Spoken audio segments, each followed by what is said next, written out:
Msichana mdogo sana. Alipigania Kenya siku gani? Ni wapi alipigania Kenya? Ni venye yale alikuwa na nyota na bahati. Mimi nyota yangu bado inakuja. Mimi na Gladys Wanga tuko the same. Hakuna Kenya moyo ona mingi kwa hii dunia. So wacha Orengo apewe heshima yake kama Orengo. Afanye asifanye alishatupigania. Hii bunge ambayo iko hapa si Orengo pekee, Orengo pia alichangia. Kama mjui. Venye wewe unatoka kazi by 4, unataka warauke ufike Jakaranda. Hiyo Orengo linafanya ufike hapa sasa hii. Juu sasa hii Raila Amolo Odinga yuko. So wacha Orengo apewe heshima yake. Na kama wewe ni msichana, heshimu mwanaume.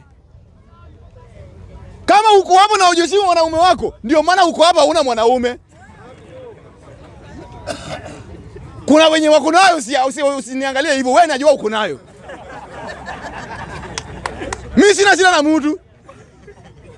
Unajua ukisimu mwanaume, unapata njia yako zina flow tu polepole, polepole. Lakini ule mama ambaye mwanaume akitoka kazi, uweze ambia mwanaume wako babe, maji iko kwa bafu, babe kunywa chai. Wewe mwanaume akitoka kazi, umefura tu.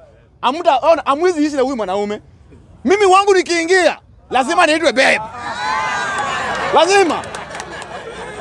Lazima niitwe babe. Babe ni uoge, kunywa chai. Na asina nini? Sikia huyu. Niko na bibi. Ndio maana maisha iko hivi. So, Mr. Speaker, mimi nalisha mtu bwana, msinione hivyo. Na Mr. Speaker, unajua dakika 5 ni kidogo. Aje tuende kwa hii mada ya mkopa. Mr. Speaker, watu umetusumbua sana. Unapata wewe umetulia, umetongoza mrembo. Mrembo amechukua namba. Ukitoa simu yako mfuko, ishafungwa. Unaambia mrembo wewe ndio chukua yangu, wewe ndio. Watu wa mkopa, Speaker waliniaibisha siku moja. By the way, watu wa mkopa waliniaibisha siku moja sana. Nimepata msichana mrembo. Tunapiga story. Tunafika kwa namba Mr. Speaker. Mrembo anakuambia chukua yangu. Kumbe yeye pia yake imekatwa. Unajua? Na yeye ashajua. Mimi pia naambia chukua yangu, natoa simu yangu. Kuangalia mbele, nitakuchukua tu yako kesho, nitachukua yako kesho. Unaenda, hakuna mwenye amechukua namba ya mtu mwingine. Na unapata simu ya 10,000, unaenda kuchukua na 4,000. Wanakudanganya unatumia 1 week. Hii 4,000 hawahesabu.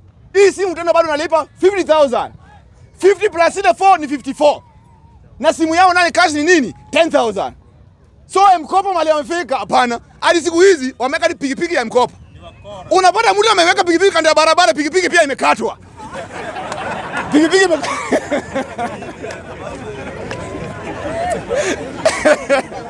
Wana Speaker bana. Penye Kenya imefika hata kama ni deni. Hapana, Ruto na hapana sasa. Ndio maana mimi nasema Ruto ni one term, Mr. Speaker. Hii ya mkopa, yani kila kitu sasa ni mkopa. Lipa mdogo. Unapata Masai ako na viatu mingi, yani Masai amemwambia bibi yako kiatu ya 400, Masai anawachia bibi yako analipa 50 daily. 50 daily. Unarauka asubuhi, amefika kwa nyumba, bibi yako wapi?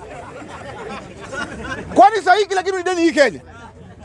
Penye Kenya imefika Mr. Speaker pana, hii si ile Kenya ambayo tulijua. Najua mimi ni mdogo. Na hata nikiwa mdogo nikiwa class 1, sikuwahi ona vitu kama hizi. Na sikuwahi amini pikipiki inaweza kuwa yenye ingurumi, sasa hii iko. Gari iko. Simu, hadi mtoto wa class 2 ako na simu hadi smartphone. Analipa 50 bob daily. Kwanza hizi simu ya mkopa imeongeza wezi. Wizi imeongezeka, mtoto mdogo akisha kutumia simu. Mtoto unapata mtoto anawatch kitu kingine video. Pono, mtoto mdogo pono shwali. Speaker, kwa haya machache Nuru Kanga. Chukua microphone. Thank you. Haja niingie kwa biashara.